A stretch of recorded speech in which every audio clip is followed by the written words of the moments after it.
Oke, selamat datang kembali. Hari ini kita akan membahas sesuatu yang sangat relevan. Bagaimana perang telah berevolusi. Kita akan melihat sebuah konsep baru yang disebut perang cerdas. Dan kita akan menggunakan studi kasus yang sangat panas, yaitu ketegangan antara Amerika Serikat dan Iran untuk membedah semuanya.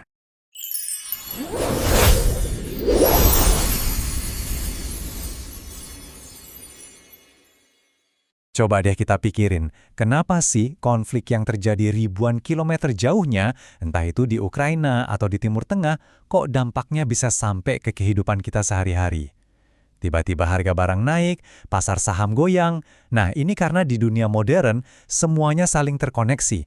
Efeknya tuh menyebar kemana-mana dan cepat banget. Poin utamanya adalah ini. Lupakan gambaran perang yang cuma ada di satu garis depan. Peperangan zaman sekarang jauh lebih rumit, berlapis-lapis, dan, terus terang, lebih membingungkan. Perang zaman sekarang itu pertempurannya terjadi di banyak medan sekaligus. Tentu, medan perang fisik, darat, laut, udara masih ada. Tapi sekarang, ada juga medan perang digital di dunia maya, di mana satu klik bisa melumpuhkan infrastruktur vital. Ada juga perang terselubung yang dimainkan lewat pasukan proksi.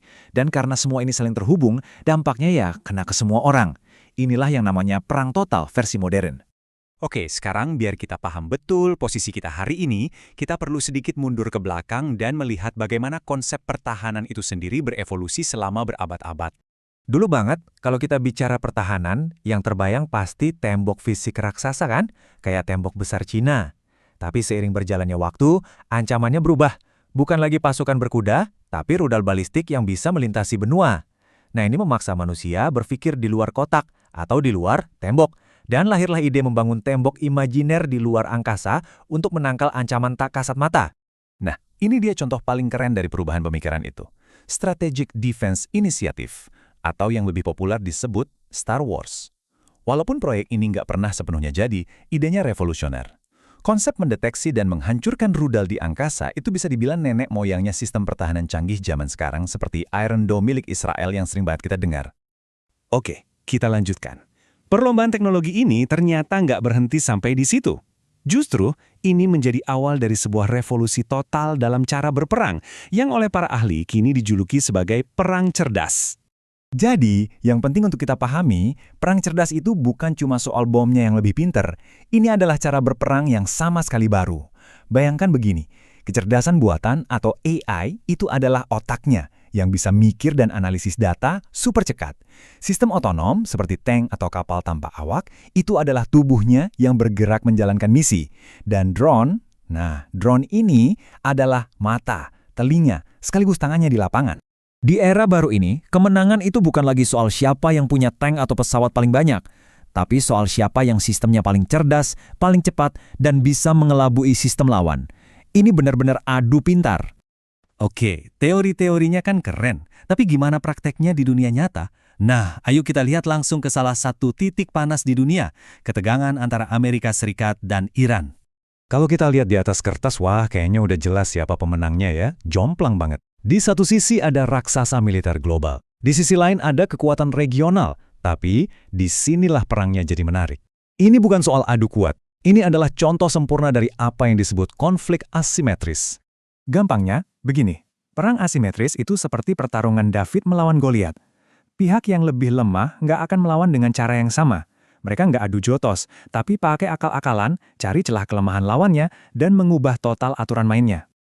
Oke, pertanyaannya sekarang, gimana persisnya cara Iran memainkan perang asimetris ini, melawan sebuah negara adidaya?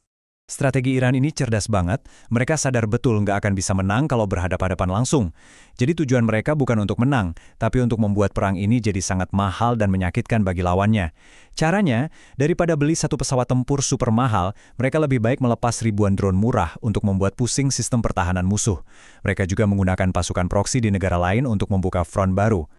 Dan kutipan ini benar-benar merangkum inti dari konflik di abad ke-21. Kekuatan materi memang penting, tapi di era perang cerdas, strategi yang brilian bisa jadi jauh lebih menentukan. Oke, jadi kalau teknologi dan strategi cerdas bisa membuat yang lemah jadi punya taring, lalu siapa dong yang sebenarnya memegang kendali? Siapa yang bisa menekan tombol stop dalam konflik semacam ini? Jawabannya mungkin akan mengejutkan Anda. Menurut analisis, kekuatan untuk meredakan atau justru memanaskan konflik ini ternyata tidak sepenuhnya berada di tangan para jenderal. Justru ada 3 pemain kunci.